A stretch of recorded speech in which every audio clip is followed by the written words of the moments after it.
vida deles e não concorrer contra eles. Mateus capítulo 18, dos versículos 10 ao versículo 14.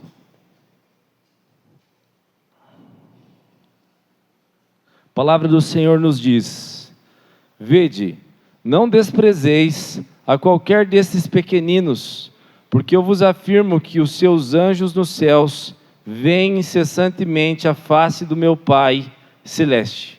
Porque o Filho do Homem veio salvar o que estava perdido. Que vos parece, se um homem tiver 100 ovelhas, e uma delas se extraviar, não deixará ele nos montes as 99, indo procurar a que se extraviou? E se porventura a encontra, em verdade vos digo, que maior prazer sentirá por causa desta, do que pelas 99 que não se extraviaram. Assim, pois, não é da vontade de vosso Pai Celeste que pereça um só destes pequeninos. Vamos orar, amados irmãos? Ó Deus querido, bendito, nós agradecemos pelo privilégio de compartilharmos a palavra do Senhor. Depois teremos a ceia e nós sabemos, ó Deus, que precisamos do alimento espiritual. Nós não queremos apenas fazer cerimônias vazias, não queremos apenas reunir muitas pessoas para um vácuo, para um momento de passatempo durante a semana. Isso pode ser feito a qualquer outra hora. Nós queremos, ó Deus, nesse momento, nutrir a nossa alma. E sabemos, ó Deus, que um homem não pode fazer isso. Um homem não pode gerar no coração das pessoas vida, nem sustentar a vida. Mas o Senhor pode. O Senhor é poderoso para fazer infinitamente mais, para mudar a nossa essência, para mudar nosso caráter, para mudar a nossa visão das coisas.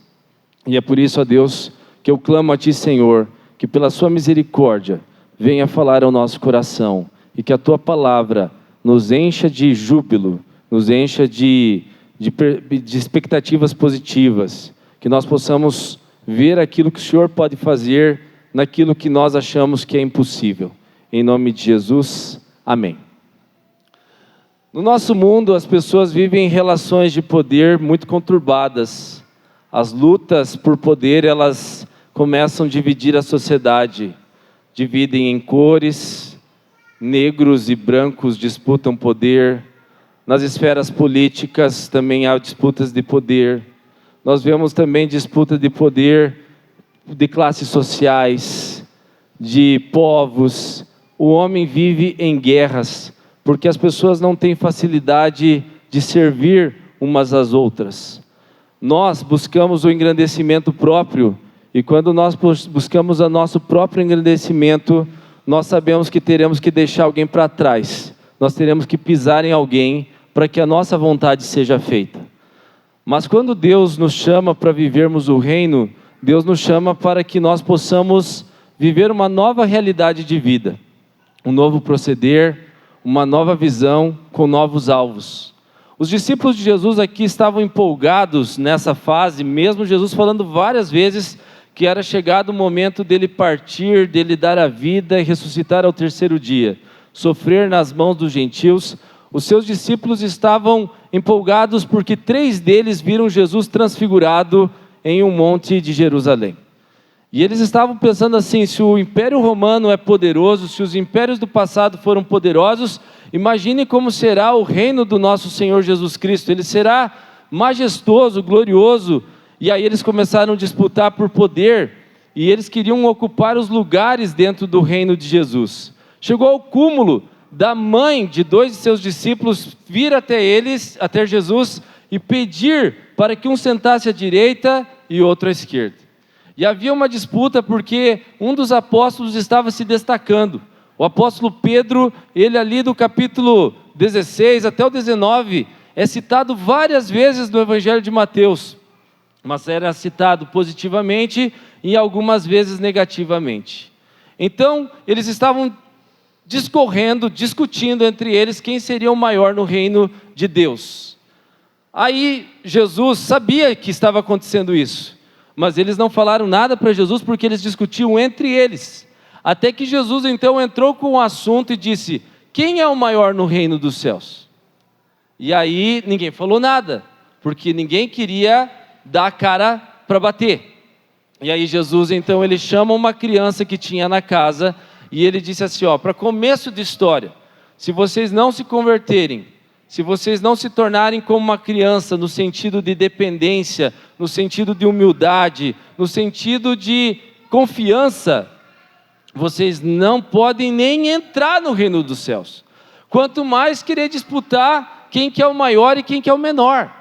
Então o ponto de Jesus precisa de conversão para ser parte do reino de Cristo, porque o reino de Cristo ele começa no coração. Ele não é um reino como o reino do mundo, como os superiores do mundo, como as pessoas que têm poder no mundo. No mundo, as pessoas que têm poder, têm vários servos, têm várias servas, têm empregados e empregadas, têm multinacionais. As pessoas que têm poder têm grandes corporações. Mas no reino de Deus não é assim. No reino de Deus, o maior é aquele que serve, é aquele que se humilha, é aquele que se doa. Então Jesus falou de um grave perigo, uma grave ameaça para o reino, para viver no reino, que é o pecado, que é conduzir as pessoas para o desvio. Jesus disse que era muito melhor que uma pessoa pegasse uma pedra que era carregada, que era rolada pelos jumentos ou pelos bois, e colocasse essa pedra no pescoço, e se jogasse no fundo do mar, do que levasse um dos discípulos de Jesus a passar a se desviar da verdade. Então Jesus disse que é algo muito sério, e nós não devemos brincar com isso, nós não devemos brincar com as palavras que nós damos a outras pessoas, os conselhos que nós damos. Nós devemos levar com seriedade a nossa palavra, para que nós possamos edificar os nossos irmãos e não conduzi-los para o desvio. E é aí que no versículo 10 Jesus disse que nós temos que ter cuidado. Vede, não desprezeis a qualquer um destes pequeninos. Quando nós estamos lutando, mesmo dentro da igreja, por esferas de poder, por quem faz melhor um arranjo, por quem coloca melhor, quem toca melhor, porque quem prega melhor, por quem é melhor liderança, porque quem está participando mais dos cultos. Quando nós estamos disputando essas esferas de poder, nós estamos, em consequência, desprezando uns aos outros. Nós não estamos encorajando uns aos outros a estarmos juntos, firmes, lutando pelo mesmo objetivo. Nós estamos querendo dizer, eu sou melhor do que você, porque eu faço isso, porque eu faço aquilo, porque eu faço aquele outro, e eu não faço isso que você faz, eu não faço essa falta que você faz. Então, o reino de Deus não é assim. Nós não podemos desprezar os nossos irmãos, a gente tem que zelar pelos discípulos de Jesus. Então, como é que você zela, como é que você cuida dos discípulos de Jesus? Não desprezando eles. Porque se você despreza se você coloca os teus irmãos para baixo, despreza, menospreza eles, coloca numa posição humilhante, o que acontece? Você está afastando essas pessoas da presença do Senhor. Você está sendo uma pedra de tropeço na vida dessas pessoas. Então, o texto ele fala a respeito dos anjos. Ele diz ali no texto, porque eu vos afirmo que os seus anjos nos céus veem incessantemente a face do meu Pai Celeste. E a gente pode lembrar de Isaías 6. No livro de Isaías, Isaías fala que quando ele teve o chamado para o ministério dele, ele viu na presença do Senhor os serafins que circulavam o trono de Deus. E esses anjos que vão até a presença de Deus, todos os anjos, eles vêm até nós, e eles têm um trabalho, eles foram criados por Deus, e eles têm um trabalho celestial, uma missão celestial que Deus lhes concede, e que você nem se dá conta que eles estão fazendo nesse momento uma obra maravilhosa, que é ministrar a proteção de Deus na tua vida. O salmista diz, os anjos do Senhor se acampam ao derredor dos que o temem. Então os anjos de Deus, eles são enviados como mensageiros. Algumas vezes eles se materializaram, mas normalmente eles são invisíveis. Normalmente na batalha espiritual que acontece em nossa volta todos os dias, em todos os momentos, existem milhares e milhares de anjos nos protegendo. A Bíblia fala que de 3/3 dos anjos, 1/3 desses anjos se corrompeu e seguiu a Satanás numa rebelião contra Deus.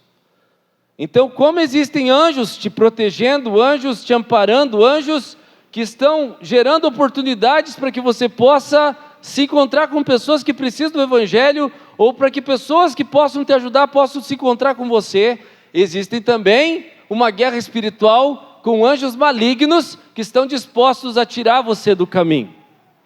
Mas o ponto de Jesus aqui é mostrar assim: se os anjos de Deus, que entram na presença de Deus e descem do Santo dos Santos Celestial, e vêm até essa terra para ministrar aos escolhidos de Deus, aos salvos de Deus, se eles amam os pecadores, se eles amam a tua vida, se eles amam os discípulos de Cristo a ponto de servi-los, por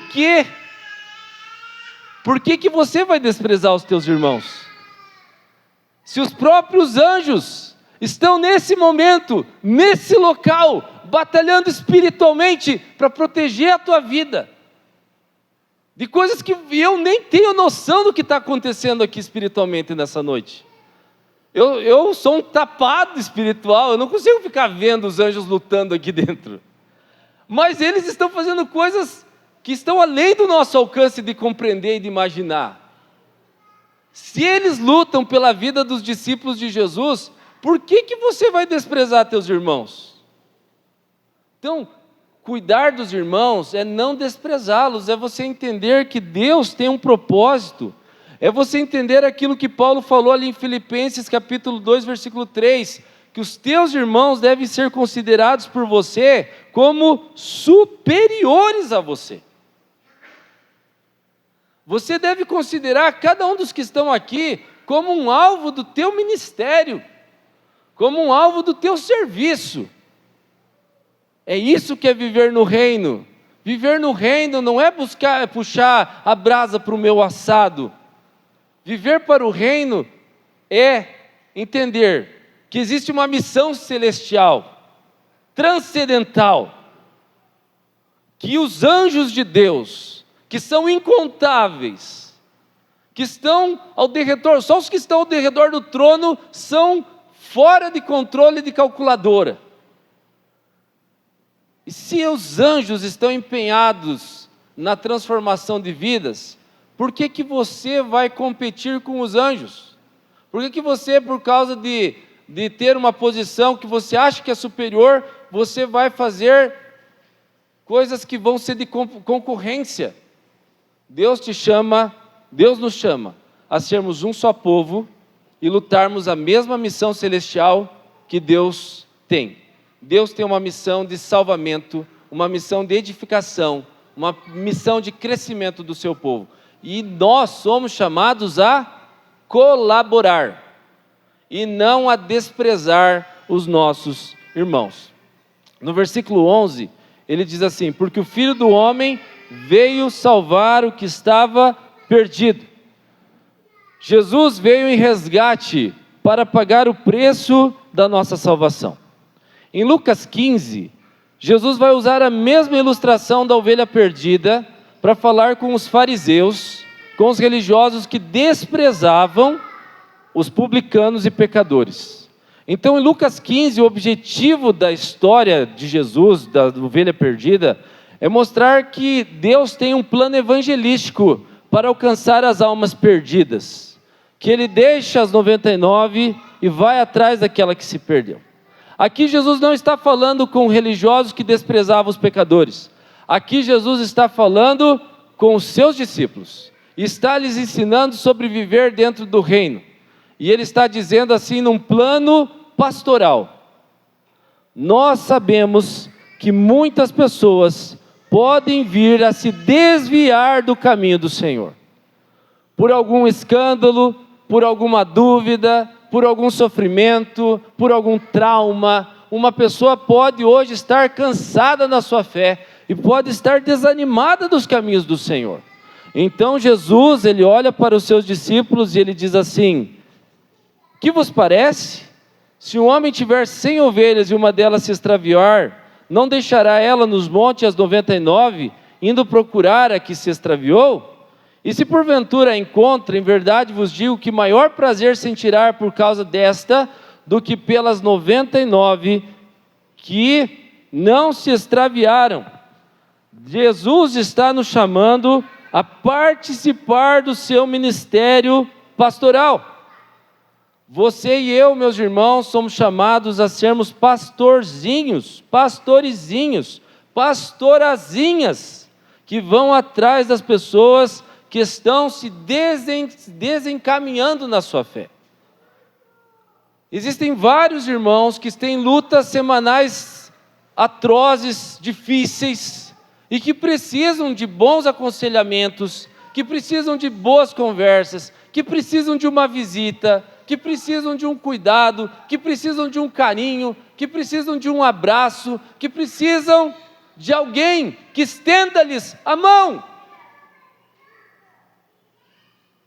E tanto uma pessoa que está na incredulidade, que não crê em Jesus, uma pessoa que está morta, perdida nos seus delitos e pecados, não sabe como voltar, não sabe como encontrar o Evangelho, quanto uma pessoa que esfriou na fé, que está muito doente espiritualmente, ela não sabe como voltar, ela não sabe o que fazer para se reanimar na fé, não dá conta de orar sozinha, não dá conta de ler a Bíblia sozinha, não dá conta de vencer seus pecados sozinho, não consegue se voltar para Deus, precisa de alguém.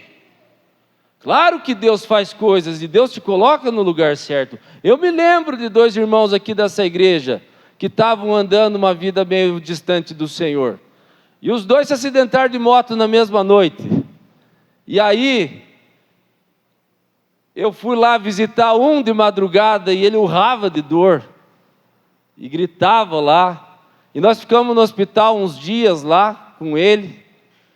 E o outro eu nem sabia que tinha se acidentado, porque a gente nem conversava mais, fazia muito tempo. De repente eu passei por lá, a mãe dele estava lá. E aí eu fiquei sabendo da história, e aí eu falei com o pastor Marcos, eu vou visitar ele. Aí ele falou, melhor assim, vamos lá visitar. Eles nem lembram que eu estava lá no hospital naquela noite. Eles não lembram. Mas eles estão aqui hoje. Não por causa de mim, não porque eu fiz alguma coisa, mas porque eu fui um dos fatores que Deus moveu para que a história fosse diferente. Eu tenho uma irmã que ela não está muito bem com Deus assim, está procurando assim. E eu fui para Pato Branco resolver uns problemas de documentação sexta-feira, uma coisa boa, nós compramos uma propriedade de Itapejara para a igreja de Itapejara. E eu fui lá fazer a transferência E a minha irmã mora lá em Pato Branco, ela trabalha lá. Mas eu quase não visito ela. A gente se vê mais na minha mãe. E eu estava por lá e fui em vários lugares mesmo na cidade. E aí quando eu cheguei, eu falei, eu tenho que abastecer esse carro, já está na reserva, fui abastecer o carro. Numa cidade igual Pato Branco, que não é maior que Beltrão, mas uma cidade que é, assim, média. Não tão grande igual Beltrão. Você achar a tua irmã num posto de gasolina, sem você buscar, sem você imaginar. E aí eu me encontrei com ela, e a gente foi almoçar junto, e foi uma oportunidade de conversar com ela sobre as coisas de Deus. Por quê? Porque Deus quis.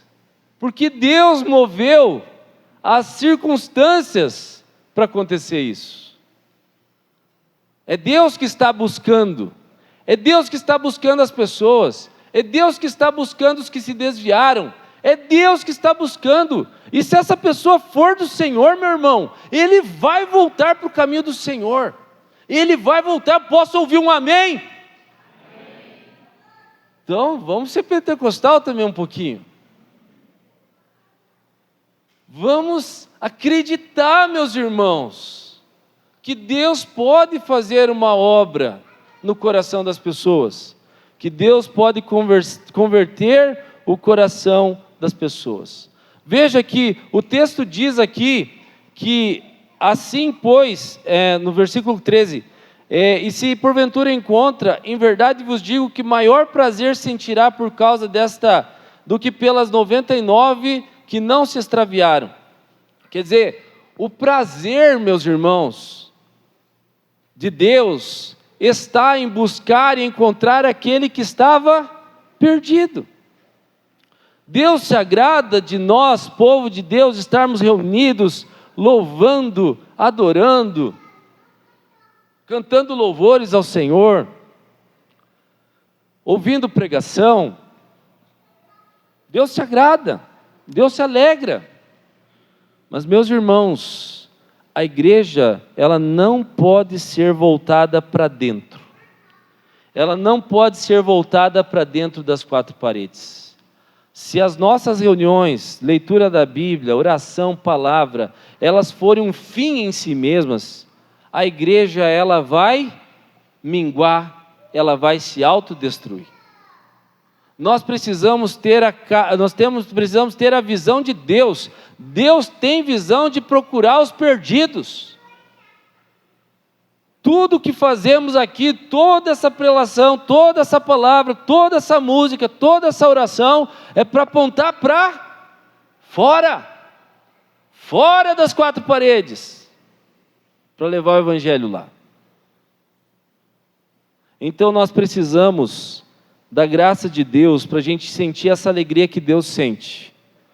Deus sente a alegria de transformar pessoas complicadas, difíceis, pessoas que não pensam como você pensa, pessoas que não te amam, pessoas que às vezes até te odeiam.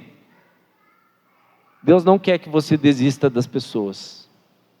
Deus não quer que você desista, mesmo daqueles que se opõem ao teu pensamento, e você tem um pensamento bom, você tem um pensamento certo, mas antes você não tinha. Você precisou de alguém que fosse até você.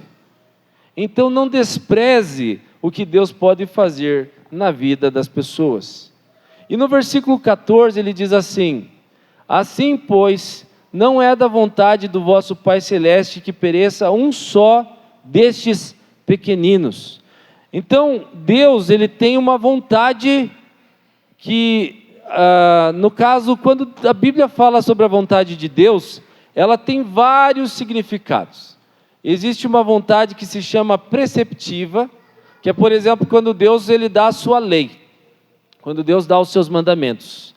Ele diz lá, não matarás, ou não cobiçarás.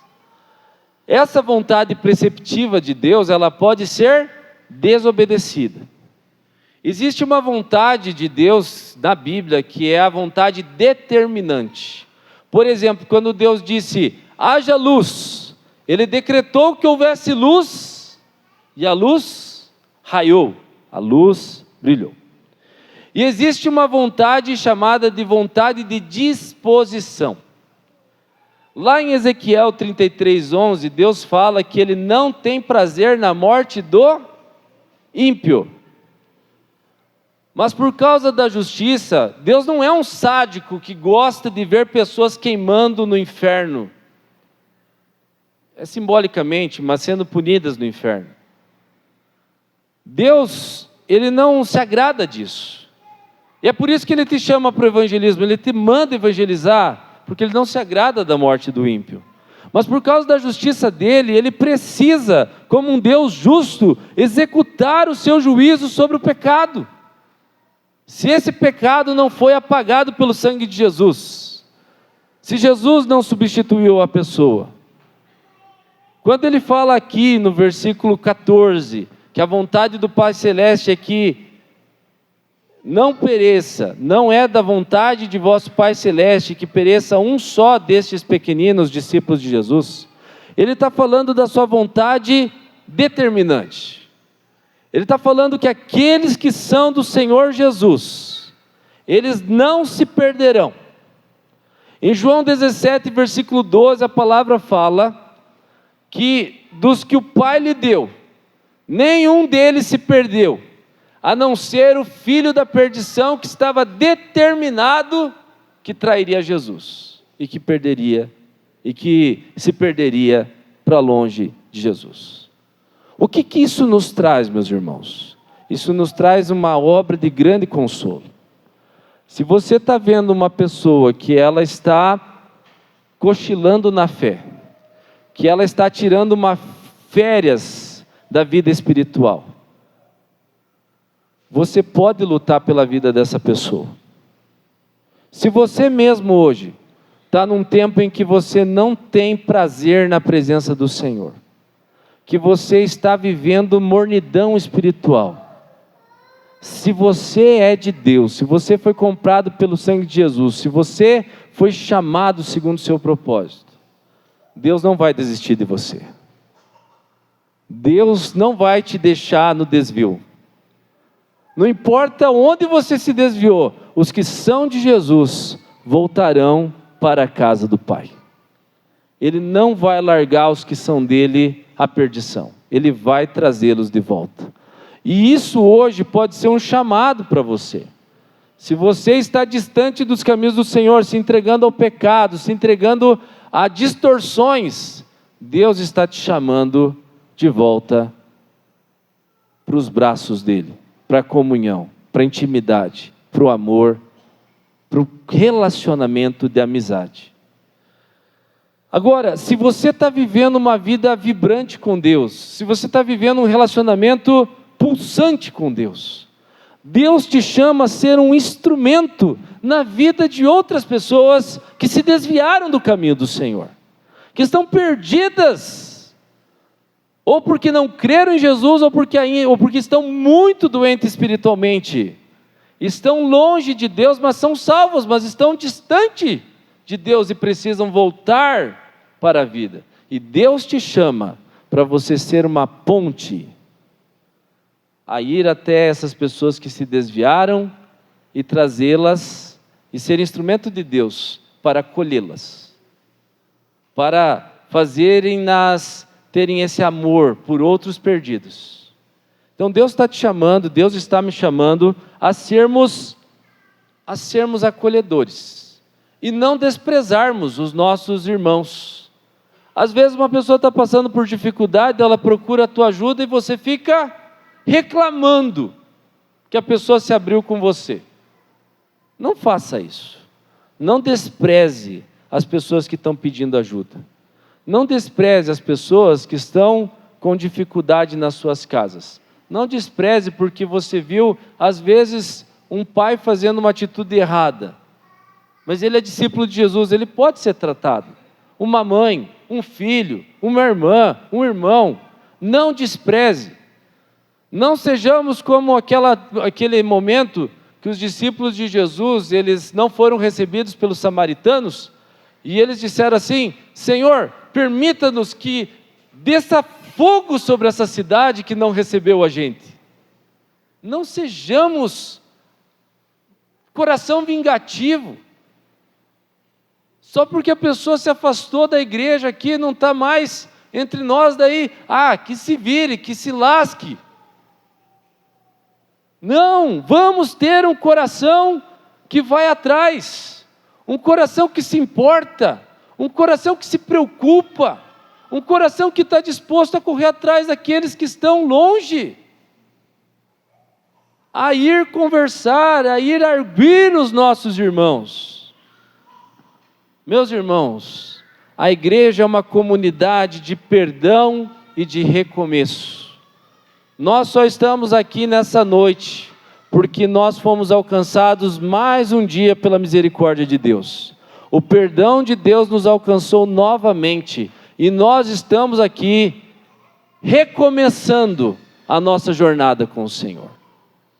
Se você está num desvio, numa rota muito triste, Deus está dizendo para você: recomece. Recomece comigo. Renove a sua aliança comigo. Não despreze os teus irmãos, mesmo que eles estejam afastados da fé por um momento. demonstre interesse, demonstre amor, abra portas para o retorno.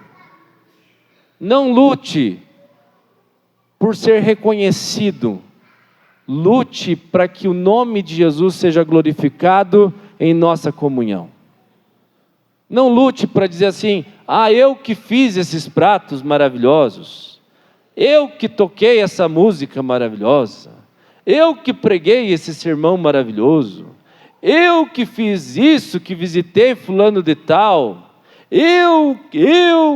não lute por isso, jogue fora isso da tua vida.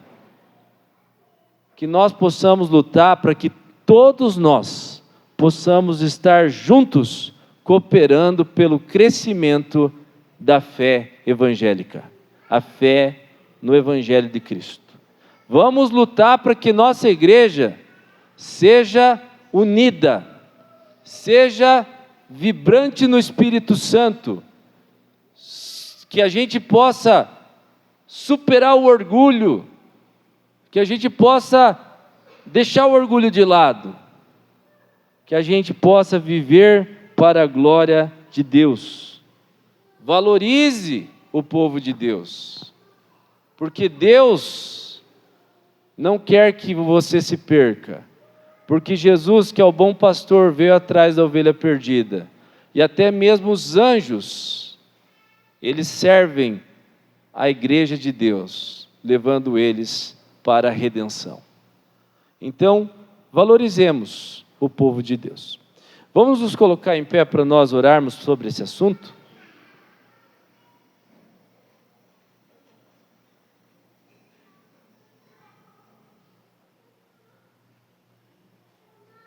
Deus amado, obrigado porque Jesus nos ensina sobre a vida no reino, sobre como nós podemos viver para o Senhor, exaltar seu santo nome em unidade, que nós possamos, ó Deus,